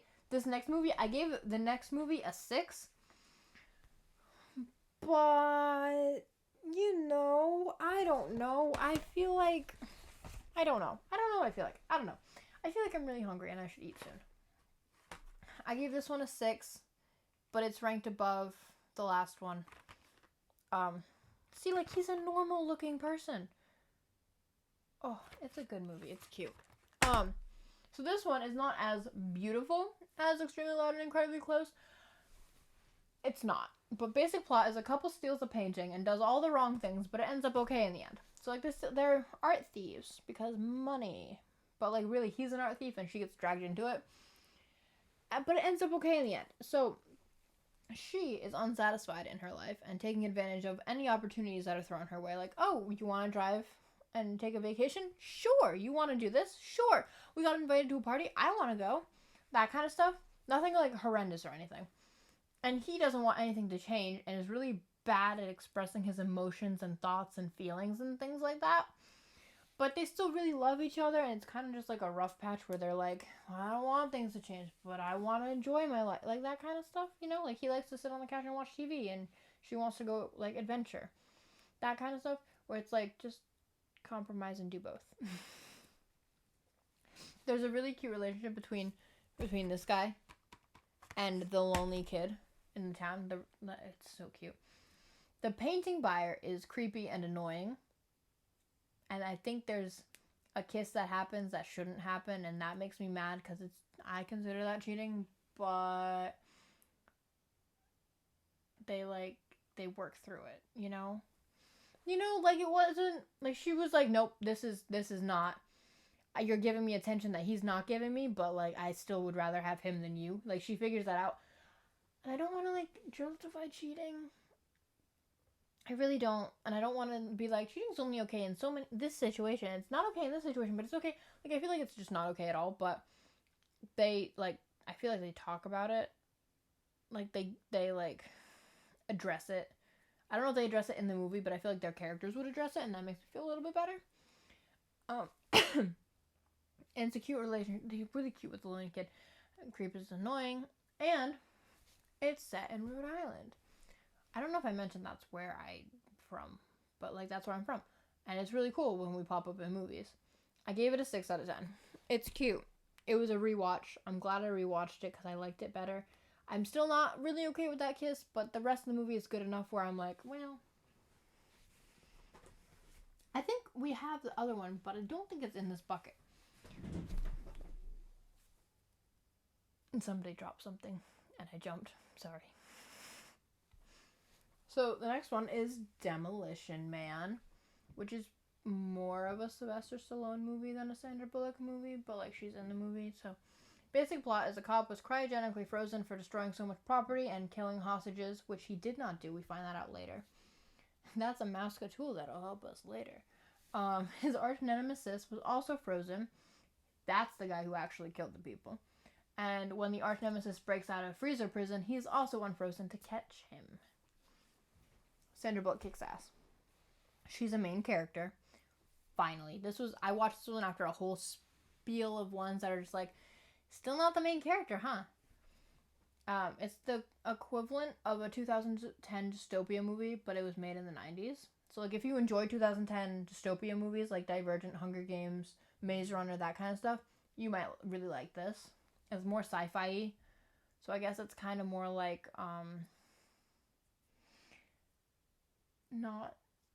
I think that was the right descriptor. It's like 2010 dystopia, just in the 90s. I liked it. I don't really watch Sylvester Stallone movies, but maybe I'll start now that I saw this one. There's really weird mind sex scene, and there's a dramatic ending kiss, and she talks weird because like it's in the future and it's a future movie made in the 90s, and so they all had like intergalactic accents. I guess that's how you would best say it. Like she talks weird, like it's really proper. It's crazy how proper she talks, and then he comes out of the 90s is like, "What's up, dirtbag?" I don't think he says that, but like that's kind of how he sounds. She's like, "Greetings, sir. Greetings." You know, like really proper words. And then she swears and she gets a violation, and all he does is swear, and he literally uses the violation papers as toilet paper because they don't have toilet paper. I think it's really cool. I think it's a good concept for a movie. I liked it. Other notes include it has Rob Schneider in it, really briefly, but he's from the Adam Sandler movies, and Benjamin Bratt from Miss Congeniality. It's her guy, and Gwen's dad from Amazing Spider-Man. That's a pretty big cast. Just saying. I gave it a 6 or a 7 out of 10. I liked it. It was very interesting. I liked it. Now, we've made it to A tier. So we're on our last 2 tiers here. It's A and then S. So the next one is Bird Box. The basic plot is the world as we know it pretty much ends, and there are evil winds that try to make you kill yourself. And a woman tries to find a safe haven with her 2 children. That wasn't the right word. Woman tries to make it to a safe haven with her 2 children, losing friends and family along the way. Got through the sentence. I'm gonna drink water. 1 second. 1 second. It's still dusty. But I talked so much that my throat is not wet anymore. Oh my god, it's been an hour and a half. I'm so sorry. I'm trying to go as fast as I can while also giving you all the information so we can geek out about it eventually when somebody finds this video. Because I will still, no matter how many years it's been since this video was posted, I will still geek out with you in the comments about it. I promise. As long as I didn't die. If I died, then I won't answer. But, like, I'll be okay. So, just try to talk to me. Hit me up. About nerd stuff, not, like, in a creepy way, okay? So, I cried aggressively. I'll put the pictures there. It was so bad. I cried really, really hard. I think that the little girl's name should have been Ella. I really, really think it should have been Ella.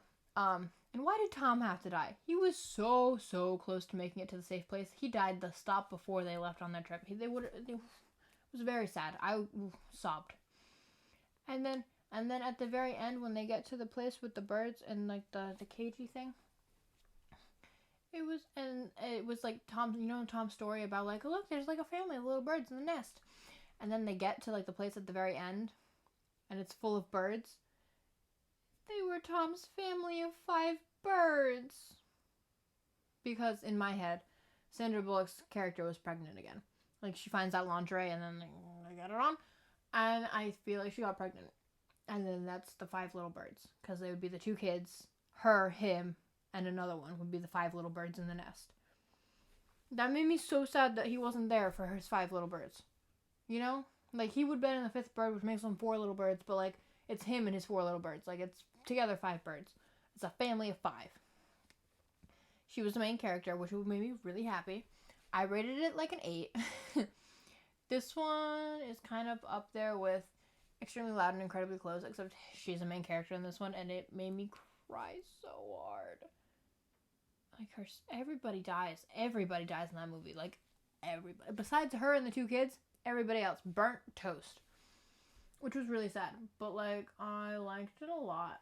I didn't think I would be allowed to watch it when it came out, because I wasn't allowed to watch a lot of things when I was little. And it came out in, like, I want to say middle school, and somebody tried to play it at somebody's birthday party. I was like, I don't know if I'm allowed to watch this. And I feel like I ruined that, and it made me sad. It makes me sad now thinking about it, because I was like, that's such a dick thing to say. Like, I'm sorry. I think I have issues. I'm very sorry to the person whose birthday party that was. I hope you never see this, but like, if you do, I'm sorry that I think I said that. But I'm not entirely sure if I said that, but I think I did, and I'm sorry. I don't know if you remember it or not, but I'm sorry. Anyway, I liked it a lot. It was really good. This one I know we have. The Lost City. So this one, I think, is the only movie where she's with, like, the stereotypical hot guy who looks like a Ken doll. And it's so well done that, like, he's, like, a normal person, you know? Like, even though he has the body of, like, I was gonna say a stripper because he's Magic Mike, but, like, yeah, I'll go with that. Like, he's got that, like, type of body. But, like, he makes it over 50 minutes of hilarious bonus content. I should watch that. Sorry. Okay, so basic plot. A romance novelist gets kidnapped to help a rich guy find an elusive treasure. Her cover model for her books comes to rescue her.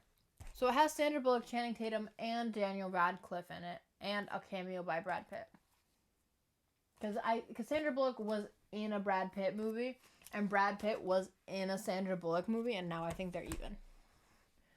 So, not only is it ridiculously funny, they're also really cute together.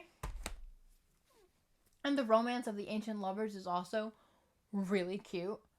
Super cute. I love it. They're adorable. Everybody's adorable. It's so cute. And then Channing Tatum, the Barbie movie came out last year, so I'm making Barbie references because I think the people who get it, and those who don't. No, I'm kidding. That's kind of it's really good. You should watch Barbie, but you should also really watch this. Sorry, sometimes my words kind of go together and they come out as like they don't come out as full words and they kind of run together. So Channing Tatum plays an Alan in a world of Kens. With the face of a Ken, he's an Alan. I have that on my notes. That's really cheesy and gross, but like that's true, I think. It's a duo I never knew I was missing, but like I'm so glad that movie happened because like it's just so cute. I like subtle romance, so like when they do something that's just kind of like mundane, I'm just like ah. Makes me happy. I gave it an 8. That made me dizzy. Next one. The Proposal. I love this movie. I think these two are very similar in the amount that I like them. That's why they're next to each other in my list, obviously. But like I've had more time to watch this one. I've only watched this one twice. This one I've seen I don't know how many times, but it's been a lot. So The Proposal, basic plot, is a Canadian alien needs a marriage visa to stay in the US, so she gets her assistant to marry her if she agrees to publish the book he is standing up for. He's like, this should really get published, and she's like, eh. And he's like, if you want me to marry you, I'm gonna need to publish the book. And she's like, okay. Sorry. That was a weak burp. I like when she falls out of the boat and he tries to get her warm after getting her out of the water because she can't swim. I like it. And then when he sings to her on the floor, when he's on the floor and she's on the bed, he's like, ah. I like that part. And the naked part where they kind of fall onto each other. It's not sexual. It's not. But it's funny. Why are you naked? Why are you wet? And Betty White is the queen. Betty White. Imagine being able to say you got felt up by Betty White. May she rest in peace. But like, imagine just being able to say that. Sandra Bullock can say that because like, there's a scene where Betty White is I don't know. I don't think she actually touches her, but like, kind of, you know. I like the ball dance in the woods with the chanting. I reference that more than I probably should in places that I probably shouldn't. I like that one a lot. And I like the bloopers that play in the credits. I love when movies play bloopers in the credits. And when he stands up for her, he's like, no, we're going to get married. And I love her, and we're going to get married. And he's just like, we can drop the act. And he's like, no, we're going to. And he's like really adamant about it. I'm like, ah. I give it an 8.5. I really like that movie. 2 Weeks Notice. Hugh Grant and Sandra Bullock. So cute. I don't really love that hairstyle on her. Like this one just in particular. I don't really like her hair in that movie. Which is like a shallow thing to say. It's not my favorite haircut out of all these movies. But that doesn't mean anything. Because the movie's not about her hair. So basic plot is community activist has a very overly dependent boss who can't seem to make good decisions without her. So she tries to find a replacement to give him, but he doesn't want to let her go, even though her replacement is also really hot, because like he doesn't want a dude because he wants his assistant to be. Yeah, he's kind of like a dick, but he's a cute dick, and that sounds gross. But like he's like, it's kind of just the world he's in, and then he's not actually a dick, you know. He's kind of just like, well, and then he's like actually has feelings for her anyway, so that never pans out. I mean, they do play strip chess, which is awkward, but it's okay. It also has the girl who played Miss Rhode Island in Miss Congeniality in it. I like the scene with the RV on the highway. I make reference to that a lot when I'm like, I'm about to pull a 2 weeks notice in your car. You gotta get me home. You gotta get me to the bathroom. I do reference that a lot. I also like the drunk pretzel part where she's like, I'm a twisty weasel panther pretzel. I don't remember what animal she says, but it's like something in like weasel-ish. But I really like that part. Sorry, I'm stretching my arm out because it hurts. And I like the declaration where he comes in to the office where she works after she quits, and it's like, I love you. And then he walks out, and then her friend's like, if you don't go after him, I will. And then she runs after him down the sidewalk, and it's super cute. And she's like running really like, it's quick steps but short because she's wearing heels, and she's trying not to fall down, and it's really awesome.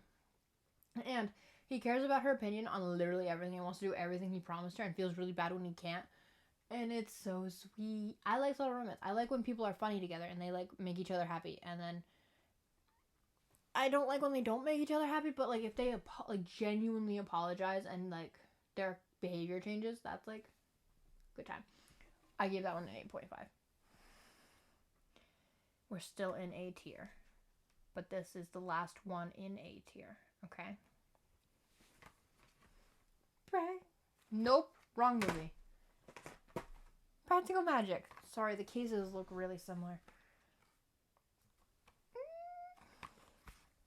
Okay. I love Practical Magic. We watch it every year. I bought a dress at the thrift store that was like purple velvet, and I was like, next year we're watching this movie in purple velvet dresses, dressing up like witches. So the basic plot is a woman helps her sister get rid of her abusive boyfriend, and then when the detective comes knocking, it's the epitome of the guy she wished for in a spell as a kid. Did I mention that they're witches? They're both so badass. I think it shows grief really well, where like she can't get out of bed.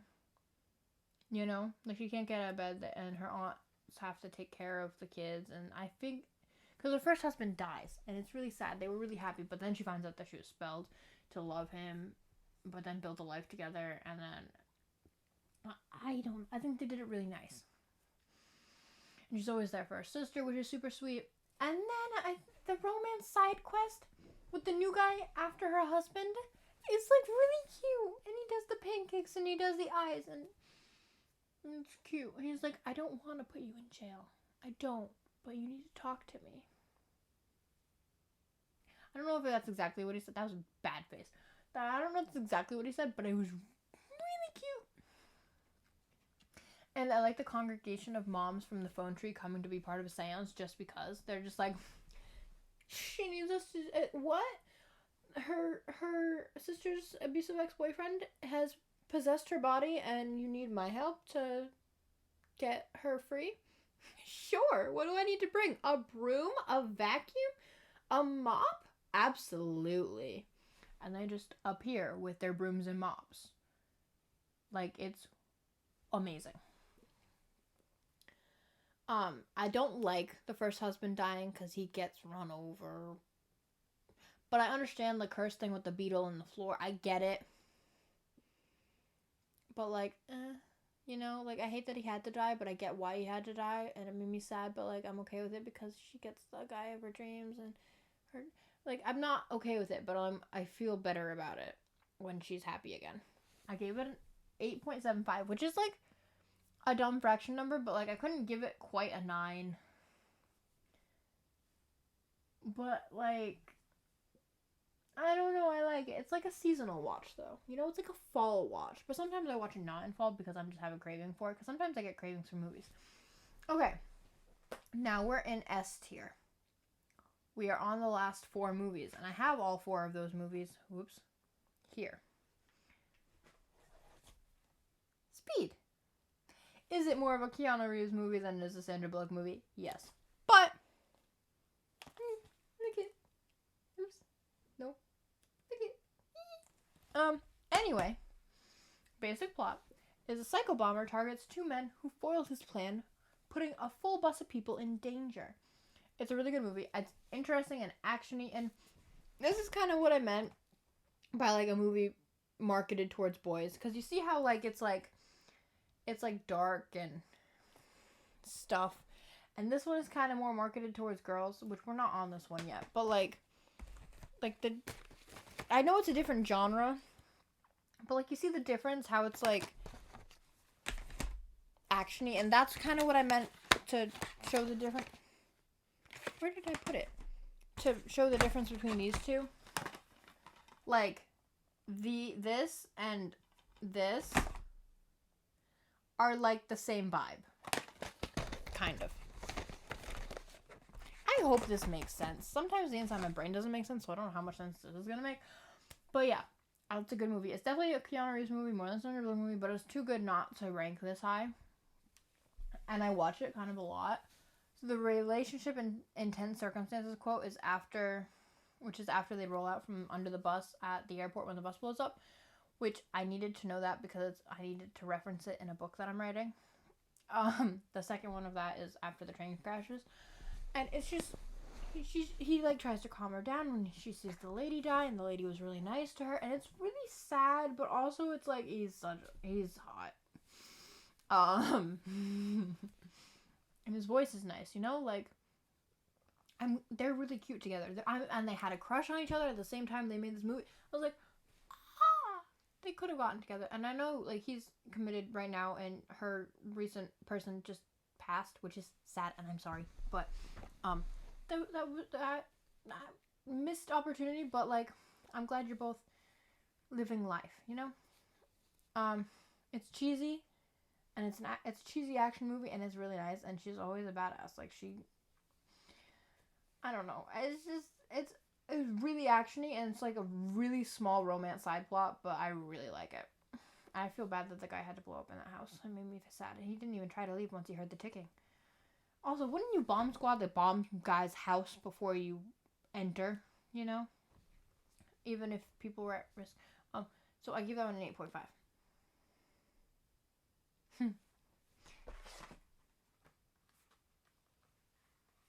Murder by Numbers. Is this one ranked higher than it's supposed to be? Yeah, pretty much, absolutely. But I really like it, so that's why it's up this high. You should recognize him. Sorry, I keep doing that. I don't know if you'll recognize him, but you should recognize him. So, basic plot is a detective and her partner look into the murder of a local girl suspected to have been killed by 2 high school students. I love this movie. It's such an interesting concept, and I have a little bit of beef with the movie. Just some unanswered questions. Why did the janitor have a whole ass baboon just chilling in his garage? Why? Where did he get it? Where did it come from? Why do the high schoolers know about it? Why did the janitor want a baboon in his garage? Why was it not discussed in the movie? The monkey is only relevant in trace evidence and the fact that it bit Sandra Bullock's character and it was never mentioned again. I want to know the lore behind the monkey. Where did it? Why? Why don't we know more about the monkey? Okay. And the reason the plot is so interesting is because she was a failed murder victim. Like, she was in a plastic bag and lived. And then she has, like, issues resulting from that. And I think it's well done, showing, like, yeah, she's traumatized. And she tries to work and tries to solve the case so people don't get hurt like she got hurt. And then I like the romantic side plot. It's really small for a romantic side plot, but it's really good. Why does my phone keep going off? Sorry. Okay. It's a really good side plot. And I like it a lot. Also, in case you hadn't figured it out, that is young Ryan Gosling. Like, really young. And the high schoolers are so smart. I think that's nice, because usually high schoolers are like, oh, I'm so dumb, I don't know anything about how anything works. And these guys are like, we plotted a murder and almost got away with it to show how smart we are. Which is, like, terrible, and you shouldn't kill people to show how smart you are, but, like, they did it really well. I gave it a 9 out of 10. I really like that movie.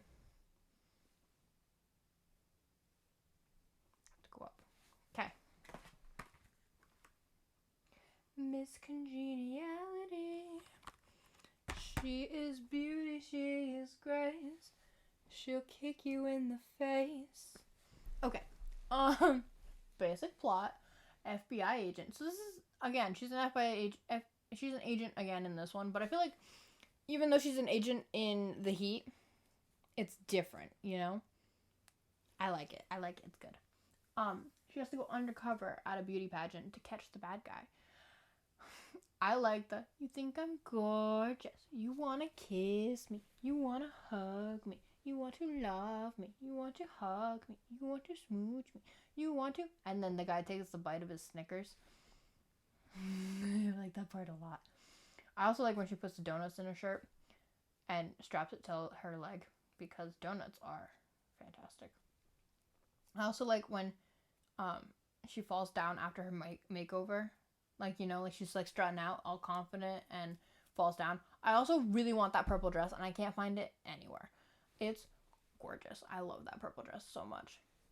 And also I can't walk in heels either, so that's relatable. I fell down at prom twice because of my shoes.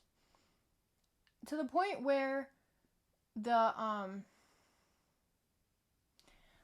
forgot what his title is, but he's a hall monitor, but also like the guy who you go to when you get in trouble.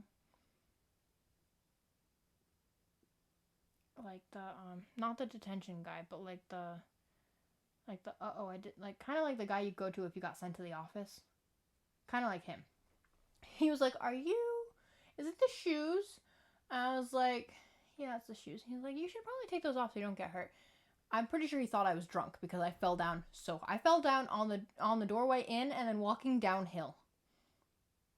Uphill. I was walking uphill. I fell down walking in the door and then I fell down going uphill. Really hard. It was pretty bad. But the shoes matched my nail polish and my lipstick, so like that was great. Anyway, the romance is super cute and she's really good at holding her own, and I like when they wrestle. It's kind of like a workplace flirtation and it's super fun, and then like once he like realizes that he likes her, he's like, hey, yo, stop looking at her being all kind of naked and stuff. Like, stop doing that. That's not nice. Which, I mean, you shouldn't have to like somebody to have morals, but he's like, well, now she's my girl, so like you should stop looking. But they weren't officially together. Anyway, I think it teaches kids that like you can look pretty and look like a princess and still kick ass. And I know it's not a kids movie. It's definitely not a kids movie, but I think it's a good movie to show young girls or people in general, you know, like not just girls, but like I'm a girl, so like I'm glad I watched this at the age that I did. I don't remember what age I watched it the first time. That really hurt. I don't remember what age I watched it, but like I really like that movie. There's a reprise of the You Wanna song at the very end, and it's cute. It's good and funny. And it's good that she finds girlfriends, you know? I have one really good, close girlfriend. And then my boyfriend. I don't have a lot of friends. That's why I need to talk to people. So please nerd out about me. Nerd out with me about movies and games and all of the things. Please. If you don't have people near you to be friendly with, I will be friendly with you if you are a nice person. I will. I promise. It's good and funny. And it's good she finds friends. And it's fantastic. I like it a lot. I like how the review is, Sandra Bullock scores a comic bullseye. So I gave that one a 9.5. And then are you ready for my top one that I totally already showed and I shouldn't have, but I did? While you were sleeping. It's okay, so it's a holiday movie. It's not really a holiday movie. I mean, it is, but it's not.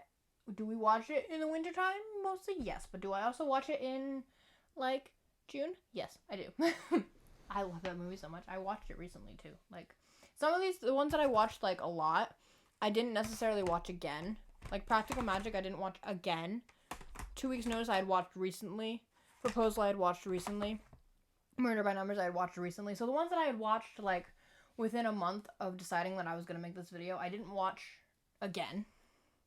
But the amount of movies that I watched within like a month of making this video was kind of a lot, which is kind of why I'm making this video. So, while you're sleeping, it's my favorite. It's the top of my list.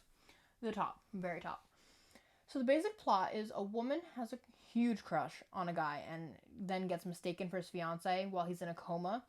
It's the best Sandra Bullock movie. Okay, well, maybe not the best, because there's a lot of really good ones, but like, to me, it's the best. I love it so much.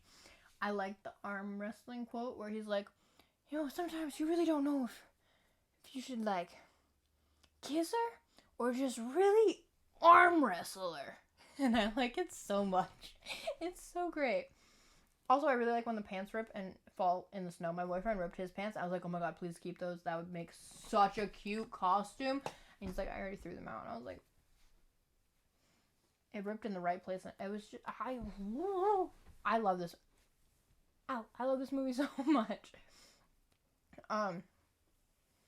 And I like when they cover the carpet up. Like, I like when they do, like, stuff that happen, like, when things happen and you just play off of it and it's funny and great. I like that they added those kind of moments in this movie. Like, it's just funny and great and it's fantastic and I love it so much. And he's the dad in Casper, and I thought he was attractive in Casper, and I think he's really attractive in this one because he kind of looks like my boyfriend. He dresses like my boyfriend. He doesn't quite have the hair. And he doesn't have my boyfriend's face, but his face is kind of like the same structure, and he dresses a lot like him. I love it so much. See, like normal person. He looks like a normal person, but like my boyfriend's the prettiest person in the whole world, so that doesn't have any sway here. But they're adorable together, and I love this movie. I like that she falls in love with the family too. You know, like she loves him, but she also loves his family, and it's just so great. And the original crush guy, which is the guy's brother, is such a dick. So this guy is such an upgrade. She traded up. And yeah, I already said that he dresses like my boyfriend because that's really nice. Love that movie. Also, if you've watched this and you like this movie, then you'll like Love Theoretically by Ali Hazelwood, like the book. It's her orange one. It's so While You Were Sleeping coded. That's why I liked it so much. But if you've read that book and you're looking for a movie to watch, you should definitely watch this, okay?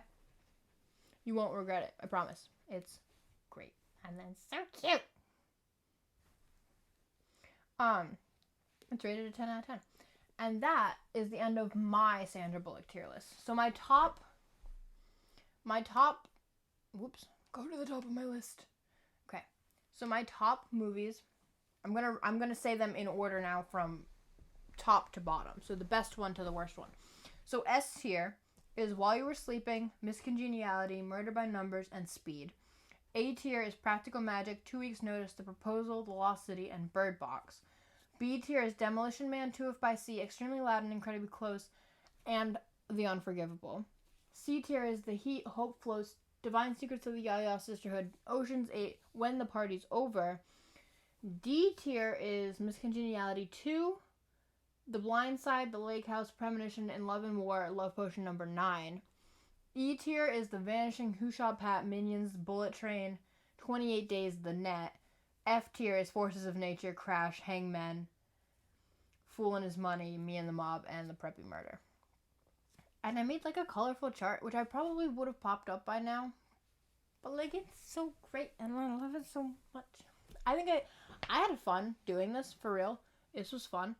And then I have my unwatched ones, which were in order of release, were The Bionic Showdown, $6 Million Man, and The Bionic Woman, Starting from Scratch, Lucky Chances, Working Girl, The Thing Called Love, Fire on the Amazon, Wrestling Ernest Hemingway, A Time to Kill, which I didn't realize we had, Speed 2, which I chose not to watch, Making Sandwiches, Welcome to Hollywood, Prince of Egypt, Action, Gun Shy, Lisa Picard is Famous, 2 Weeks Notice, Additional Scenes, George Lopez, Loverboy, Infamous, All About Steve, Gravity, and Nigakwa, and Our Brand Is Crisis. So, those are all the ones I didn't watch. If I gain access to more Sandra Bullock movies, I will make a part 2 to this video and like add on to my list and stuff. But for now, that's all the ones I have access to, except for that one that I didn't notice that we had access to. And I'm sorry. I'm sure it's great. I'm sure it's rated a 7.5, I think, on IMDb. And usually when they're rated that high, it's usually rated pretty high on my list. But sometimes when they're rated that high, they're rated really low. So it's probably going to be somewhere in the middle, which means it's probably going to be like a B, C, or a D on my list. If it's not like super fantastic. So that would be generally where it would be if I were to rate it. So then I also had my mom and my dad tell me their lists. They don't have as many on their list. They just gave me their top 6. So my mom's top 3 are Miss Congeniality, Murder by Numbers, The Proposal, and then her runners up are Practical Magic, 2 Weeks Notice, and Hope Floats. My dad's tier list is While You Were Sleeping, The Proposal, Demolition Man, and his runners up are The Net, 2 Weeks Notice, and The Lost City. So, like, everybody has a little bit of a different opinion, but we can all, like, the ones that are my tops seem to be my parents' tops, which I don't necessarily think has anything to do with, like, because it's their favorite, it's my favorite, it's just because those are the ones that we think are the best. Like, those are the ones that we're like, this is a good movie, and they're the ones we watch the most. So, there's that. Yeah, and then I also took some cool, oh, wait, no, hold on. So I watched 19 new to me Sandra Bullock movies. I had already seen 17 of her movies. Some of them I rewatched, some of them I didn't. And I only have 23 that are unavailable, which is now 22 because I found that other one that I didn't know I had. And then I also took some tests, I guess you could say. Go down. Okay, so I took some like tests on Sandra Bullock movies. And it was like, well, how many Sandra Bullock movies have you seen? So let me get to my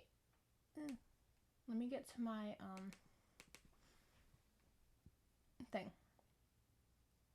Because before I started making this video, it's like a BuzzFeed quiz. There are 2 on BuzzFeed, and I took one the first time, and then I took the wrong one the second time, and then I had to take the right one again. So it's the one that has 45 questions that I took the first time. I got 18 out of 45. It says, you checked more than 85% of quiz takers. You've seen a lot of Sandra Bullock movies, but there's still a lot you need to watch. And then after I finished getting this video together, out of 45 that are on the list, because that's not all of them, obviously, because she has 60, 59. But some of them are TV shows, which I don't know when I'll have access to. And I took it again, and it says 33 out of 45 checked. You checked more than 100% of quiz takers. You've seen nearly all of Sandra Bullock's movies. You are a true fan. And I'm glad I'm now ranked that high. That made me feel really good. So yeah. I hope you enjoyed this video. I'm sorry that I talked to you for 2 hours again. Sorry. I didn't mean to, but I knew this was going to be long because it's 36 movies. I had to cover 36 movies. It's the one on top. Let me know if you like my swoopy background thing. I'll probably leave it up. I think it's cute enough, you know, and it makes the wall look less boring until I figure out what I was going to put there. Because I was going to put my Last of Us poster right there, but then I didn't. So now there's nothing above my bed, so I don't really know what to put. Yeah. So there's that. I think I'm going to make this like a series, and I have a couple of actors in mind for the next video. I could do Julia Roberts next, but I think I want to do Johnny Depp next. But that being said, I also want to do Brendan Fraser and Robin Williams. So if you guys like this one, give me ideas on what actors you would want me to do, because Johnny Depp's gonna be the next one. If I do another one of these, it's gonna be Johnny Depp. Because I like a lot of his movies and I've seen a bunch. I don't have access to as many of them as I do Sandra Bullock movies. I guarantee that. But I think I have enough where I could talk about them and rank them. Let's see. What else? Oh, does anybody know how to use a claw clip? Because I just bought this one because it's really pretty. It has like butterflies and it's really cute.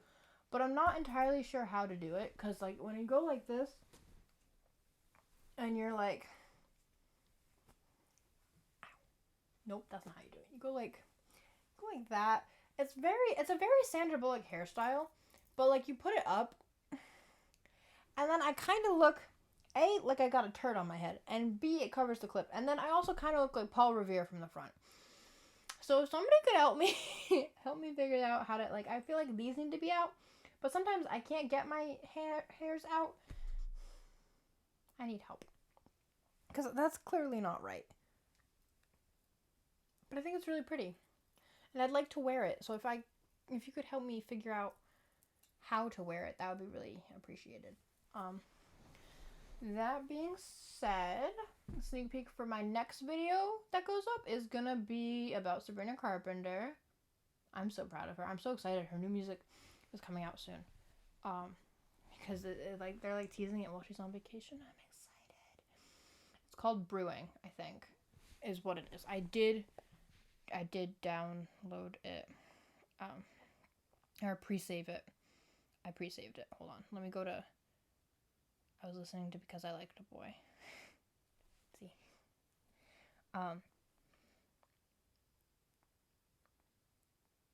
And her song with Girl in Red is really good too. She's a cameo on it, but it's really good. But I would like... Guys, hey, why close? I just want to know what the song is. Please. I just want to hype her up. I'm not in the right... No, I am in the right one. Where is my email from Sabrina Carpenter? Oh, it wasn't an email, was it? Oh, no, it was on our website. Wait, no. It was on the stories for Team Sabrina. It was somewhere. Yeah, it's called Brewing. Let's see. You should definitely check that out. I'm very excited. I'm very, very excited. I love her. And so it's going to be about that.